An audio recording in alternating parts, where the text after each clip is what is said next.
Adventist Broadcasting Network, ABN.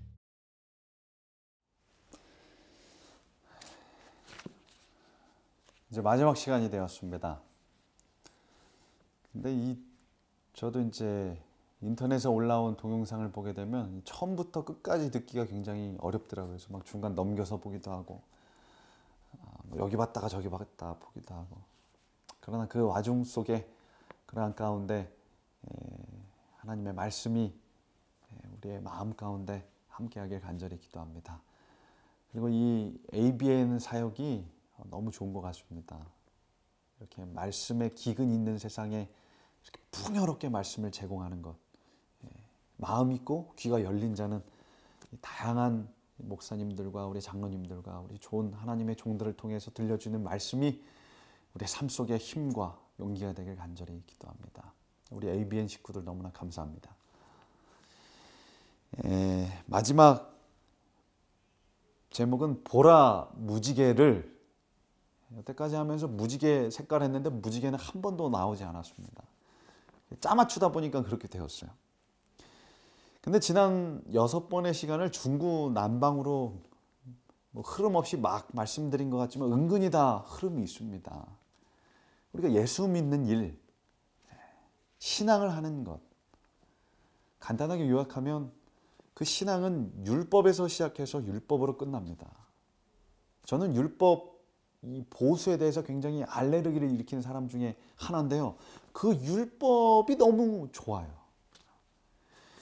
처음에 이 율법은 나를 정죄합니다. 지킬 수 없거든요. 안 되거든요. 마음도 안 될 뿐더러 행동도 안 돼요. 특별히 이제 굉장히 보수적인 우리 선배, 우리 부모님 세대의 그 신앙조차도 따라하기가 힘들어요. 그게 이제 굉장히 율법주의적 성향이 강한 이 보수주의 신앙이 예전에는 좀 부정적이었는데 오히려 훨씬 더 그게 멋있는 겁니다. 오늘날은 이 세속주의와 이 자유주의가 훨씬 더 무섭습니다. 근데 이 율법이 처음에는 우리를 정죄해요. 나는 율법을 지킬 수 없구나. 나의 모습을 깨닫게 합니다. 그러나 이 율법이 결국 나로 하여금 어디로 가게 합니까? 예수님 없으면 죽을 수밖에 없는 정말 이 죄덩어리라는 것을 깨닫게 해주는 것이 율법입니다. 근데 그 예수님을 만나면 희한하게 나를 정죄만 하던 그 율법이 마음속에 생겨나기 시작해요. 하나님의 법이 내 마음속에 생겨나기 시작합니다. 그리고 그 날마다 예수님을 묵상하고 내 욕심을 내려놓는 그 훈련들을 통하여, 노력 중요할까요? 안 중요할까요? 우리의 노력이 우리를 구원하는 것은 아니지만 하나님을 찾는 이 갈망과 그 결심과 뭡니까? 이 노력들은 굉장히 중요합니다. 이것이 우리를 구원하지는 않지만 하나님께서 이 노력들과 함께 우리를 구원하십니다. 좀 말이 이상하게 되지만 행함으로 가는 것 같지만 절대 그렇지 않습니다. 그랬을 때 우리는 예수님을 깊이 경험하고 이 노력조차도 의미가 없다는 것을 깨닫게 됩니다. 내 결심은 정말 아무것도 아니구나 라는 것을 고백하게 될 때 그 노력이 의미가 있는 것이.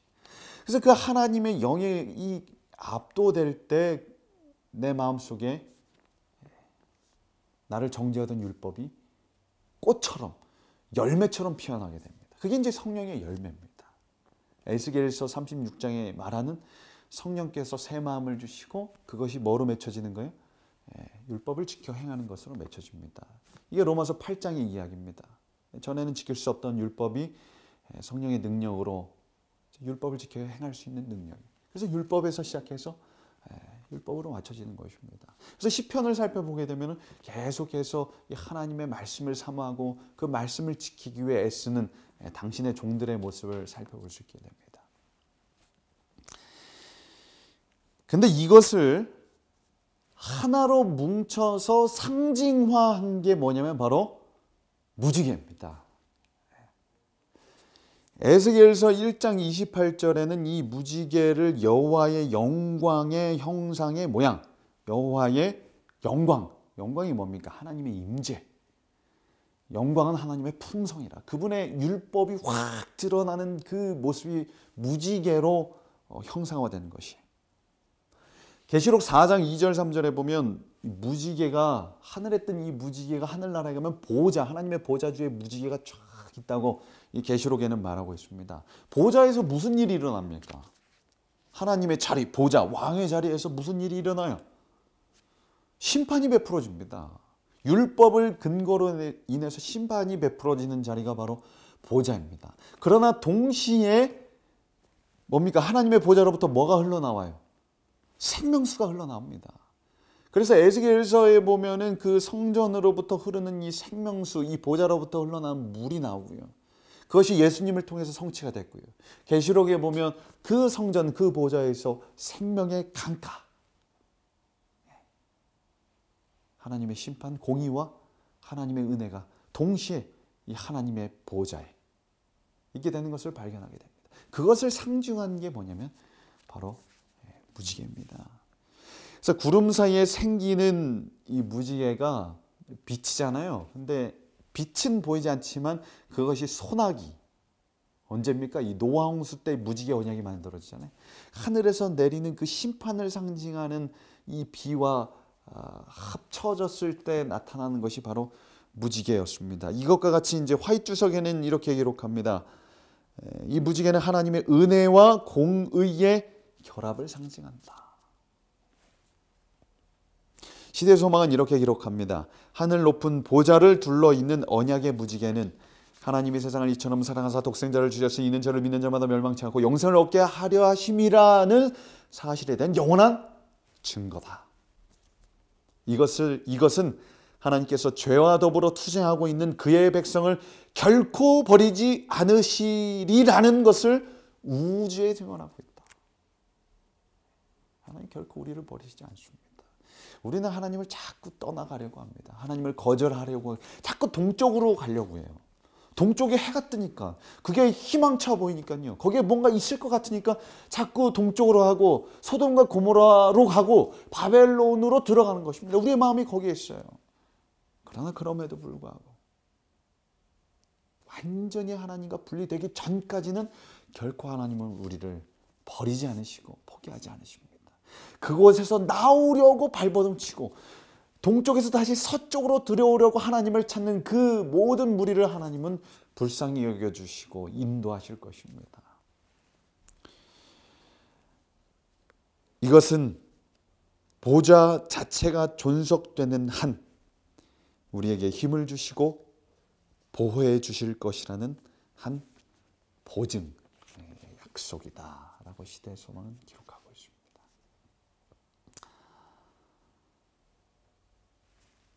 기무라 아키노리라는 아저씨가 있습니다. 기적의 사과라는 책의 주인공인데요. 제가 얼마 전에 이 이야기를 접하고 나서 굉장히 큰 감명을 받게 되었습니다. 근데 이 책이 나온 지 꽤 오래되었더라고요. 저는 새로워서 다시 한번 말씀을 드리도록 하겠습니다. 어느 날 우연히 어떤 책을 통해서 자연농법을 접하게 됩니다. 마침 아내가 농약 때문에 굉장히 농약만 주고 나면 아픈 거예요. 그래서 이 문제를 어떻게 할까 고민하다 그 책을 보고서 답을 얻게 돼요. 나도 자연농법을 통해서 사과를 키워야 되겠다. 그래서 이제 농약을 주지 않고 열심히 사과를 키우기 시작합니다. 그 다음에 농작물이 어떻게 되었을까요? 완전 망했어요. 다 썩고 이파리가 누래지고 예전에 사과 10개를 땄으면 1개밖에 따지 못했습니다. 그러나 이 아저씨는 좌절하지 않고 그 다음에도 또 도전을 했습니다. 농약을 주지 않고 벌레들을 다 손으로 잡았어요. 그리고 그 사과 하나하나를 다 손으로 쌌습니다. 어떻게 됐을까요? 열매가 거의 맺히지 않았습니다. 그래서 3년째가 되었습니다. 이제는 나무가 힘이 없어요. 시름시름 앓고 이 꽃도 잘 피지도 않고 뭡니까? 이 나뭇잎이 다 누렇게 떠버렸어요. 그러나 그럼에도 불구하고 이 아저씨는 또 그 방법을 고수하게 됩니다. 동네 사람들이 욕을 합니다. 이상하게 나무를 키우지 말라고, 다 죽일 거냐고. 그애 역시도 소출이 없었습니다. 5년이 되었습니다. 더 이상 희망이 없어 보였어요. 5년을 기다린다는 것은 정말 어렵습니다. 왜냐하면요, 사람이란 게 어떤 기약, 약속이 있으면은 그것을 향해서 기다리고 인내할 수 있는데 언제 열매가 맺힐지 모른다는 이 막연한 것은 쉽지 않아요. 더 이상 희망이 없어서 빚도 이제 너무 많아가지고 도저히 이제 운영을 할 수가 없게 되었어요. 그리고 상처도 너무 많이 받고 심신으로 지쳐 있었습니다. 그래서 온 가족이 힘들어서 마지막으로 그 나무를 붙잡고 너무 힘들어서 눈물을 흘렸습니다. 미안하다. 나 때문에 힘들었지. 그러나 제발 죽지 말고 살아만다오. 그렇게 눈물을 흘리고 자기도 죽기 위해서, 자살을 하기 위해서 산에 올라갔습니다. 산에서 이제 밧줄을 돌려서 나무에 걸려고 그러는데 그것도 잘 안 걸리는 거예요. 나는 죽는 것도 마음대로 못한다. 이렇게 투덜투덜대고 있는데 그 밧줄이 떨어진 자리 밑으로 저 밑에 달빛이 쫙 비쳤는데 나무 한 그루가 딱 있었는데 거기에 주렁주렁 뭐가 열려 있었을까요? 사과가 열리지 않고 도토리가 이렇게 잔뜩 열려 있었습니다. 도토리 나무였나 봐요. 저 나무는 도대체 뭘까? 농부가 농약을 준 것도 아니고요. 벌레를 잡아준 것도 아니고요. 옆에 있는 잡초를 뽑아준 것도 아닌데 저렇게 많은 열매를 맺을 수 있었던 이유는 무엇일까? 갑자기 눈이 번뜩 띄었습니다. 그래서 그 나무로 달려갔어요. 뭘까? 이 나무를 부쩍 흔들어 봤어요. 뭘까? 그 땅밑을 봤습니다. 뿌리가 있는 그 흙을 팠는데요. 거기에 뭐가 있었냐면 지렁이들이 잔뜩 나오는 거예요. 두더지 굴이 있었고 미생물의 천국이었습니다. 생태계가 그 안에 있었던 것이에요. 그래서 이 아저씨는 기무라 아키노리 아저씨는 답은 뭐다? 흙이다. 흙으로 하여금 그 생명력이 회복되면은 그 생명을 살릴 수 있겠구나라는 힌트를 그 도토리 나무에서 얻게 되었습니다. 그래서 다시 밭으로 들어갔습니다. 그 다음부터 이제 어떻게 농사를 짓기 시작하면 농약을 안 주는 것은 물론이고요. 잡초가 자라나게 뒀습니다. 벌레들이 다 먹도록 그냥 뒀어요. 동네 사람들이 와서 진짜 아저씨가 미쳤구나. 실패를 하다니 완전 맛이 갔구나. 그렇게 비난을 했습니다. 아랑곳하지 않았어요. 토끼들이 막 뛰어다니고 멧돼지가 오고 뱀이 지나가도 다 뒀어요. 이 아저씨가 한 일은 뭐냐면 전과 같이 나무한테 가서 얘기해 줬어요. 너는 소중한 존재야. 잘 자라날 수 있어. 이렇게 다독여주고 어루만져 줬습니다. 그리고 가끔 이제 물이 부족할 때 물을 주고 식초가 섞인 물을 줬나요? 하여튼 물을 이렇게 줬습니다. 그것 외에는 그냥 뒀어요. 그러니까 사과나무 밭이 된 게 아니라 사과 숲이 된 거죠. 나무가 자라서 구분할 수가 없어요. 7년째가 되었습니다. 어떤 일이 일어났을까요? 꽃도 피지 않았습니다. 여전히 아무런 증거가 보이지 않았습니다. 그러나 이 기문 아저씨는 실망하지 않고 한 해를 더 기다렸습니다. 8년째가 되었습니다. 드디어 뭐가 열리기 시작했을까요? 8년째가 됐는데도 아무것도 열리지 않았습니다. 9년이 되었습니다. 드디어 꽃이 피기 시작했습니다. 10년째가 되었습니다. 드디어 사과가 열리기 시작했습니다. 몇 년 만에요? 10년 만에요. 10년 만에 완전히 죽어버리고 희망 없어 보이던 그 나무가지에서 드디어 그 생명력에 의해서 사과나무가 열리기 시작했습니다. 11년째가 되면서 그 여태까지 볼 수 없었던 그 밭에, 밭이 아니죠, 숲에 사과가 잔뜩 가득하게 아름답게 열리게 되었습니다. 그 사과 맛을 딱 보면요, 에덴 동산에서 따먹었던 그 사과 맛일 것입니다. 이 사과가 왜 기적의 사과냐면 어떤 사람이 실수로 그 사과를 잘라놓고서 뒀는데 그게 2년이 지났는데도 거의 썩지 않고 있었다는 그런 이야기가 있어서 기적의 사과로 불리고 있습니다. 그래서 이 사과는 이 사과 스프를 먹기 위해서 6개월 전부터 예약해야 되고요. 온라인 판매 3분 만에 완전 다 팔려버리는 아주 그런 맛있는 사과가 되었습니다. 그래서 이제 그 기적의 사과 이야기가 우리나라에도 들어와서 그 자연농법으로 재배를 한 분들도 계십니다. 근데 1991년, 굉장히 오래된 이야기죠. 1991년에 그 지역에 태풍이 불게 되었습니다. 그래서 그 주위에 있는 사과밭은 거의 다 이렇게 뽑혀서 넘어지고 그래서 거의 다 망가졌어요. 근데 이 밭은 어떻게 됐을까요? 거의 괜찮았어요. 근데 이제 나무 몇 그루가 뽑혔는데 그 나무 뿌리가 얼마나 깊이 들어갔냐면 그걸 쟀는데 20m나 그 땅속 깊이 뿌리가 박혀 있었습니다.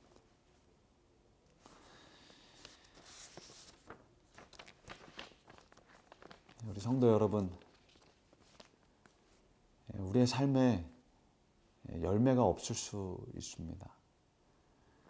신앙을 20년 하고 30년을 하고 목사가 되었는데도 여전히 내 삶에 변화가 보이지 않고 열매가 보이지 않을 때가 있습니다. 그러나 결코 절대로 포기하지 않게 되길 간절히 바랍니다.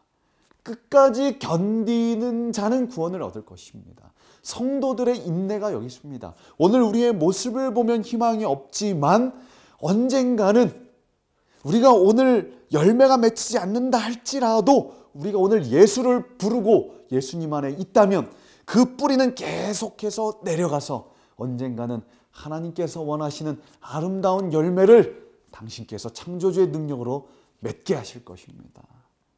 그 열매가 맺혀지는 그날까지 우리는 결코 포기해서는 안 됩니다. 계속해서 전진해야 합니다. 어떤 우리 젊은이들, 신학생들이 이런 얘기를 합니다. 제 친구가 있는데 교회에 희망이 있다고 생각하냐고, 무슨 재미로 목회를 하냐고 저에게 그렇게 질문을 합니다. 제가 답했습니다. 사실 교회에 희망이 있어요, 없어요? 난 교회에 희망 없다고 생각한다. 내가 아무리 발버둥 쳐도 이 교회는 뭐 그렇게 나아지지 않아요. 제가 뭐 짧은 시간 목회를 해봤는데 제 능력으로는요 아무것도 별로 안 돼요. 아무것도 아닙니다. 별로 희망 없어요. 발버둥밖에 안 돼요. 그러나 그럼에도 불구하고 발버둥 치는 이유는 뭡니까?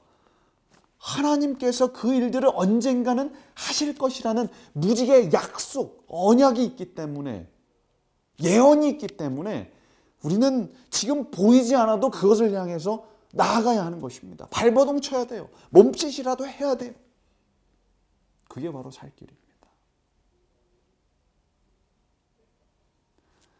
우리 목사님들, 우리 선배 목사님들이죠. 거의 다. 감사합니다. 여태까지 이 교회를 보살피고 목양하고 눈물로써 기도로써 교회를 사랑해 주시니 감사합니다. 우리 젊은 동료 목회자들 너무나도 고맙습니다. 함께 사역을 한다는 게 얼마나 행복한 것인지요. 물론 별로 희망은 보이지 않아요. 우리 목회를 준비하는 후배들, 별로 교회에 밝지 않아도 하십시오. 해야죠. 열매가 내가 죽을 때까지 열매가 안 보여도 우리는 해야 되는 겁니다. 그게 하나님의 명령이에요. 하박국 선지자가 그렇게 탄원하고 기도했는데도 이스라엘 그 유대 나라가 어떻게 됐습니까? 다 망했습니다. 그럼에도 불구하고 선지자들은 외치고 했습니다. 우리도 그래서 해야 되는 것입니다. 우리 장로님들, 교회 집사님들, 이 교회를 살리기 위해서, 이 교회를 지탱하기 위해서 경제적으로 또 심적으로, 영적으로 얼마나 고생이 많으십니까? 감사합니다. 끝까지 이 교회를 붙들고 이 교회를 살리기 위해서 무릎을 꿇고 우리의 삶을 헌신해 주셔서 진심으로 감사를 드립니다. 주님의 때가 얼마 남지 않았습니다. 얼마 남지 않았다는 얘기는 제가 어렸을 때부터 듣던 얘기입니다. 그러나 그럼에도 불구하고 우리는 얼마 남지 않은 이 시간들을 좀 더 하나님께 헌신하고 그 나라를 위해서 우리의 몸과 마음을 바쳐야 할 것입니다. 하나님께서 약속하셨습니다. 그 무지개 빛깔의 그 아름다움처럼요, 우리의 교회도 하나님의 나라도 이루어질 것입니다. 하나님께서 약속하셨기 때문에 분명히 이루어질 것입니다.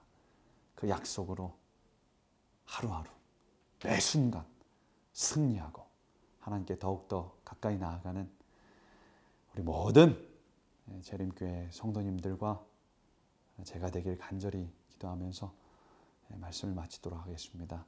지난 7번의 시간 동안 이렇게 말씀을 기회를 주신 우리 하나님과 우리 ABN 식구들에게 감사를 드리고 또 이 말씀을 통해서 제가 다시 새롭게 되길 간절히 기도합니다. 저 다음 주에 목사 안수 받습니다. 여태까지 목회 아무것도 안 했던 것처럼 새로 시작하겠습니다. 새로운 마음으로 하루하루 살아갈 때 우리의 삶의 모든 것이 디딤돌이 되어서 천성 가는 그날까지. 그래서 그 하늘에서 우리가 뭐 봐야 됩니까? 하나님의 보좌를 보고 예수 그리스도를 보고 그 하늘에 뜬 그 보좌 위에 있는 무지개를 볼 때에 드디어 그 약속이 이루어졌구나. 찬양과 기쁨의 그날을 그리면서 사시는 우리 모두가 되길 간절히 바라면서 모든 말씀을 마치도록 하겠습니다. 감사합니다.